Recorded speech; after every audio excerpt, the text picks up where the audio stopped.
Hello everybody and welcome back. Thanks for tuning in to another episode here in the series. My name is Dominic and I'm the host of the Android Factory. Last episode we went ahead and updated our cart a little bit here.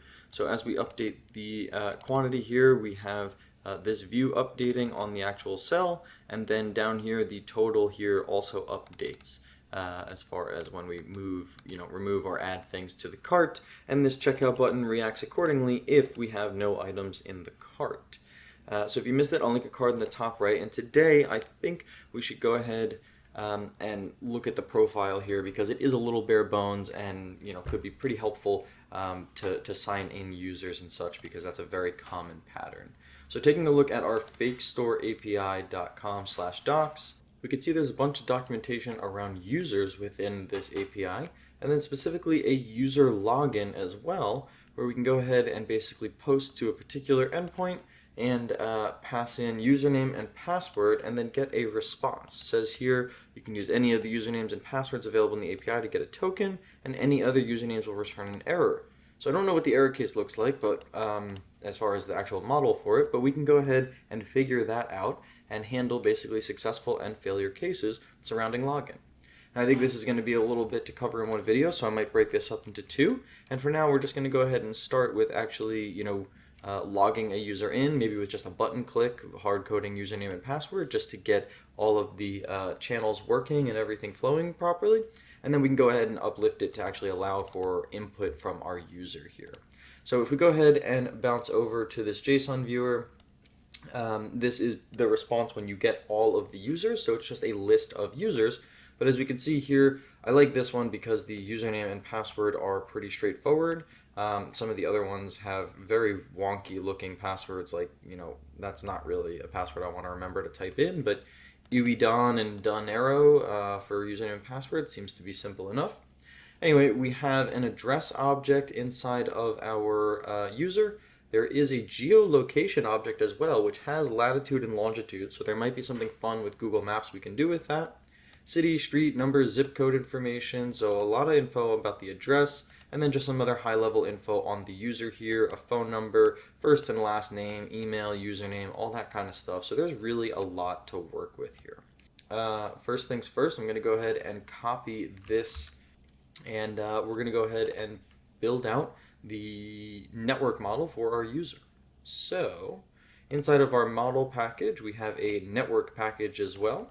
You go ahead and right click and say new Kotlin data class file from JSON. If you're not familiar with this, I'll try to link a card in the top right, but it's a wonderful plugin. I made a video about it. It's a wonderful plugin that you can use, and basically it does exactly what you would expect. So you can go ahead and paste in particular JSON here, and you will create a data class from it. There's a whole bunch of advanced settings that you can set here, but I've already set those up, so I don't need to bore you with those details. This is going to be our network user class. I'm going to go ahead and click generate, and if we open this up, we will now see a data class that maps to exactly what our JSON response was. So this is super powerful because of the way that JSON deserialization works, right? When making network calls, now we can just use a network user real quick, and we can go ahead and have that be our response from the networking operation.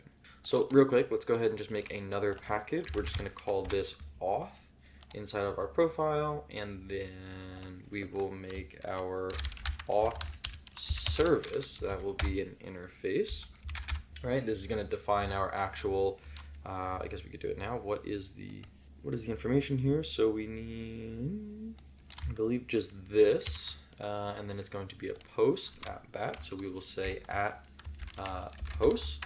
We'll pass in the remainder of our path, and then this will be a suspend function called login. And then what do we need here? So that is the body. So the body needs to be a username and password, as we can see. So body, right? JSON.stringify, username, password. It's not the same as Kotlin, but I think I understand what that's doing. We're going to go ahead in our network package and create a post package, and then in here we're going to say login post body. This will be a data class, and this will have, val username, which will be a string, val password, which will also be a string. trim these up, right? They could all be on one line. Login post body, pretty straightforward. So this thing here, I believe the tag is at body. We will call it post body, and it will be of type login post body. And then we can go ahead and say this will be a response of T, which is our network user in this case. So very simple, right? We have our service set up. We've gone ahead and defined the endpoint that we need to hit, gave it a function name, suspending, so that we can use coroutines. We have our post body that we need to send to, and then our response is going to be the network user. So our auth service layer is actually complete here. What we're going to do now is we're going to create the auth repository, which will be a class. We can inject constructor with our auth service, right? Because we're going to need that one in order to make the actual API call. And in here, we're going to have basically a pass-through method, so suspend from login. But what we can do here is we could, yeah, sure, let's do it this way, so that this layer has a little bit of value to it. Let's say this is going to return our network user. And what we could do here is we can just very easily say return our auth service.login, where the post body is going to be username and password, right? So the one little bit that this is doing here is this is translating, just two regular parameters into one login post body object. So this layer isn't completely useless. I know this is a trivial example, but you could pass in the post body here, and then this would feel a little bit simpler because it would just be, something that looks like that, right? If we had the post body as a parameter, but here we're able to kind of do that work inside of here. Sometimes this is helpful because creating the post body is a little bit more complicated than just adding in two very simple string, variables. And in that case, not having the calling code have to worry about formatting the network response can be advantageous in certain scenarios. So kind of do with it what you will. Inside of now, I guess our next step is going to be the view model, right? We have our service, we have our repository, and then we're going to use our view model. So this one is going to be, really this is an auth view model. So actually this should just be all within our auth package. So we're just going to say auth view model. This is going to be a class. We're going to annotate this with hilt view model. And then we just get this ridiculously helpful ability to just inject whatever we need into it. So we'll say private val, we need our store, right? Which is going to be a store of state, yep. And then we will also need the, the auth repository, yep, wonderful. Before I forget, I think the one thing we need to do here is we actually need to create the auth service inside of Hilt. So inside of our network module here, we're going to have to go ahead and, yes, basically update this. So we're going to say provides product service. So instead, auth service instead, right? We just need to import this, and that should be all good. Wonderful. So provides auth service. We have our retrofit instance that comes from here. So we have our base URL fakestoreapi.com/, and then inside of our auth service, we do auth/login, and that should match, this entire string here, which it does. Wonderful. Using Hilt, using dependency injection to actually get this service where we need it. We can just create a function here called login. This is obviously going to need to take our username string and our password, which will also be a string. Now we can set this, never mind, I forgot to extend view model here. And then now that we have extended the view model, we now have the view model scope. Yes. So we can also do this fun syntax here. So basically what happens is this function here can be called from a non-suspending context, right? So like straight from the fragment, let's say. And then if we set the function equal to viewModelScope.launch, and then this is the body of our function, Now this inside of here is a suspending context, right, attached to the view model. So we can, kind of, with this syntax, kind of bridge the gap between calling from maybe like a button click, right, that runs on the UI thread to actually running something inside of view model scope, which is a coroutine scope here. So very simply, we can say, like response is going to be our auth repository dot login, and we have our username and password right here. And then this, let's be verbose here, is a response of type network user. So then you can say something like, if response dot is successful, then wonderful, right? We've successfully logged in, we hit the endpoint, and the username and password were correct, and then otherwise, we failed here. Okay, so one thing that I actually realized here is that the network user is actually not the result of this operation, right? The actual response here is this one object that is called token. So I apologize, but we're just going to have to clean that up very quickly. Shouldn't take more than a second here. So we're going to go ahead and create the login response data class, which is just going to have a token, and that is a string, right? That's all that this is. It's called token. Wonderful. Okay, so login response is what we need instead. And if we go into login, this is not going to return a result of a network user. This is going to return a result of a login response instead. Obviously, this is going to freak out, and so we need to update this to now return the correct thing. So that does make a lot of sense here. We do not have a user at that point. So this is going to be a login response. Just had to change a couple types, but everything else is the same, right? We still say login, and then we can still check if it is successful or not. And if it is successful, then we know that we can access this token here, which unfortunately doesn't really have too much value from what I've seen. Normally this is some kind of authentication token that you would need to actually make different API calls inside of your system. But for the context of this app and this API, I haven't seen anything that requires a token in order to actually hit it. So this doesn't really provide too much value at the moment, but we do need it in order to kind of work with what the API that we have here.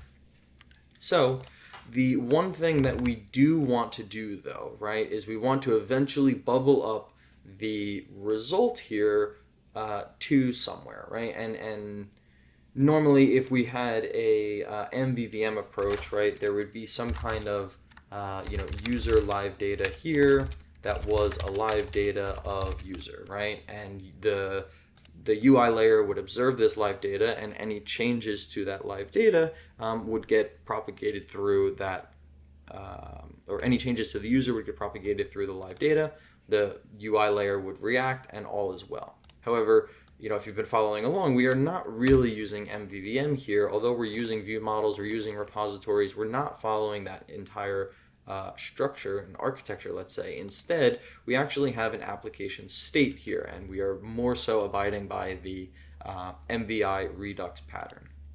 So one thing that I would like to do is I would like to add in a network user here to our application state. I don't want it to be network user, it will eventually be user, but for the context of what we need to do so far, we'll leave it as a network user. And so inside of our application state, we want to have the user object stored there, right? So that we can just update it in our store in the one place, and everyone that cares about the actual user can just listen to this object inside of here, and all is good. So the concept being that the view model implementation starts to differentiate there, right? So we're not going to go ahead and actually propagate the user through a live data, and instead we're going to do something like store.update, and then we need to return it.copy where user equals a new network user, right? Obviously we're not going to create one here. Instead, we're actually going to fetch it from the API. So bear with me here because I know this is getting a little convoluted. The first API call that we've made here is to actually log our user in, right? And if that is successful, then we're going to want to go ahead and fire off another API call, because then we can go ahead and fetch the particular user that we care for. So unfortunately, like I said, the login result gives a token here, but that's not really helpful. And instead, what we're going to want to do is actually fetch a particular user here. And in our case, we're going to want to fetch user 4 because this is Donero and Udon, a simpler name here. So basically, we're kind of combining these two API calls to really just get this one guy. But we're doing so in the sense that like you still have to put in the credentials for the one person, but we need to make two API calls to get all of the data. So hopefully that makes sense. Hopefully it's not too ridiculous, but I do apologize if it is a little bit confusing. The API I didn't write, so I kind of have to deal with what I've been given. So we're going to go ahead and create another suspend function here to actually go ahead and fetch that user. I'm actually going to call this function fetch Don, just so that we're very obviously fetching a particular user here. And this is going to give back the response of our network user that we created. And then here, we're going to have to go ahead and create this function inside of here. But let's very easily just copy and paste that. In order to find it, we need to get a single user. Okay, so fake AP, so users / ID. In this case, Don is ID 4. So we're just going to basically hard code what ID we're fetching for the sake of this conversation here. So we can go ahead and update this users to then user ID, right? Because this could eventually be, this could be 1, this could be 11, this could be 2, 6, whatever it is, right? But in order for us to actually allow that flexibility from the call site, we need to put the parameter that we care for inside of the these squiggly brackets. And so let's just go ahead and change this so that it's not all red. Fetch user, and then what we're going to need here is we're going to need to annotate the parameter that gets passed in with @path. And what we do here is we just specify the part of the URL that we want this parameter to account for. And then we will just say user ID. Let's make it a string, sure. And then it's not a login response, it is a network user, right? So fetch user is going to be a suspend function that takes in one parameter, the user ID, but the way we've annotated this is that this parameter here really corresponds to the path variable that string matches this, and so user ID matches right here. So we're just able to basically take whatever parameter we pass in here and just substitute it right there. And that's how Retrofit works with being able to modify path variables, right? You could even do this and have, another one, and as long as you just have another path variable set up to be another one, then you can go ahead and, create that or pass that variable in, and it will be used inside of that string, to build the overall URL that you're hitting. So really powerful stuff. Retrofit is just absolute king. No better way to make network calls in Android. So with that, we can now say auth service.fetch user, and we're just going to return 4 here. And go ahead and just update that. We'll say user ID equals 4, and then we'll just update this to be an integer. Although we pass in an integer, it will obviously just get string interpolated and translated into a string, so really nothing to worry about there. It's just how we want to, what we want our call site to look like. So, wonderful. We now have another fetch Don function inside of our repository, and we can now make use of that. So we can say, the Don user response is going to be a response of network user equals our auth repository dot fetch Don. Let's see, Don user response dot, yep. So body is part of the response class in Retrofit, and you can see here it does return a nullable network user, which is actually exactly what we need. So inside of here, we can very simply say store.update it.copy, where our user is going to be Don user response login.body, right?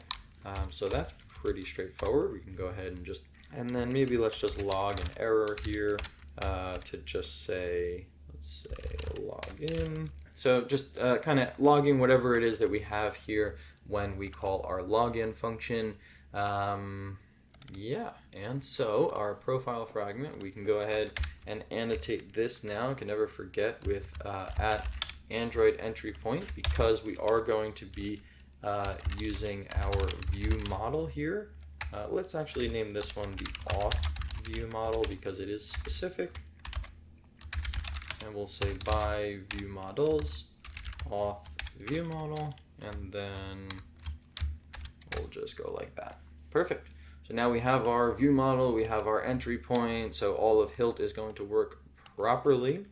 And then we can just like very easily at any point say auth view model.login, and we just need to pass in this information. And so as I mentioned, we're just going to hard code this data for now. I am going to need to remember this though, so this is Don Arrow and Don. Okay, Don Arrow, and then our password is going to be Don. Okay, folks, and let's bounce over to the layout real quick. So we've added in a button here, nothing too fancy whatsoever, very simple. We said our on-click listener for the button, we then kick off our login request, and then here we are simply just listening to the store, right? So we're gonna say authViewModel.store. We made this a public variable so that we can access it outside of the view model. Our state flow, we map it down to just the user here, right? That's all that we care for. This is the network user, the nullable network user. Distinct until change as live data. We observe it with our view lifecycle owner. We are completely safe here, nothing wrong. And we're just gonna go ahead and output the different information that we have at the different states. So let's go ahead and run things. I do apologize if this video has gotten a little long. If you made it this far in the video, please smash that like button. Help me out, get this content out there. I hope that it is valuable. And subscribe if you are brand new so you don't miss out on anything else. So I'm going to go ahead and open the Run tab here so that we can see some stuff. The UI is not super important, but I'm going to click over. We can see here our user is null, right? We're on the profile screen. If we go ahead and click the login button, it looks like nothing has happened.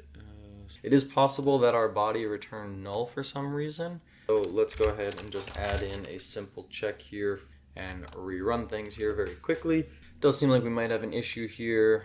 Maybe we're missing something, but let's solve that in a second. So we go ahead, we'll go over to the profile. Our user is null, makes very good sense. And then when we go ahead and log in, lovely, we have an error and we have nothing there. Great. Okay, so let's go ahead and put a breakpoint here and see what's going on. All right, so 404, no way. FakeStoryAPI.com/users/ it doesn't have like authentication in there. Oh, it's a get. That's what I did wrong. That's what I did wrong. Okay, that's got to be it. So we saw a little bit of advanced debugging there as far as bouncing through our inspection in Google Chrome. Let's go to fetch done. Let's go to fetch user. Yeah. So it's not a post call. It is a get call. That makes a lot of sense. We're obviously not posting to users, user ID. Instead, we're trying to get the user with that ID or at that location. That is why there was a 404. Makes a lot of sense. The error there was between the keyboard and the chair, so I do apologize. All right, so we're gonna go ahead. Our user is null. We go ahead and log in, and look at that. We get an actual network user here, and most importantly, we're getting this network user through here. So our store is updated at this moment in time. So now everything, anyone that cares about the user being updated can listen to very simply this operation right here, map our flow, our store flow down to the user, and you will get the user and you will be reacting to any changes in the user. So that we don't have a log out function, but we can very easily do that, and then we can very easily null out the user, and so people will kind of react accordingly. And I think that's where we're going to go in the next episode. We're going to build this out, so obviously you don't just click log in, but there's actually some input fields and all that kind of stuff that you fill out. And then afterwards, we can also react to the changes in our user, maybe react to some of the error situations. And so also, let's see, if I go with adding in the 2 to the end of the password, which is now an incorrect password, I'd love to see what our login. Might need to reconnect a debugger really quickly, just to kind of see the error handling that we're working with here. Yep, so we have a 401 here as our code. Let's see, the body is null. Our error body, oh, interesting. Text username or password is incorrect. So that is pretty straightforward. I do want to see how to get that though. Response dot. Yeah, okay. So that would be it. Username or password is incorrect. We can say response.errorbody.bytestream buffered reader read line. It's not nice. Normally it's a much better, a JSON response, and you can map that to something. And I already read the line, so the next one is null. Yeah, okay, wonderful. Yeah, so I'm not a super big fan of how that works as far as, the buffered reader and such, but that is a problem for another day. We do know that we will fail, obviously, and so we can go ahead and, do something in that case, right, as far as, toasting that message and whatnot. So that is all good. So actually, all right, and last little thing here that I did, we just put that error body buffered reader thing into the actual code. So if we go ahead and log in, we now see username or password is incorrect. If that failed to read for some reason, we can just go ahead and default to invalid login. So we are able to very easily present the failure message to the user at some point, with this logic here. So we can go ahead and build that out so we're nice and robust. But I'm sorry this has gone on way too long. That is going to be it, folks. Thank you so much. If you made it this far, please comment real fan down in the down below. Again, all this code is available on GitHub. Please like, subscribe, share with anyone else you'd know would be interested in this. And I'll catch you guys in the next one. We're going to build out more of this profile. Have a good one. Thanks.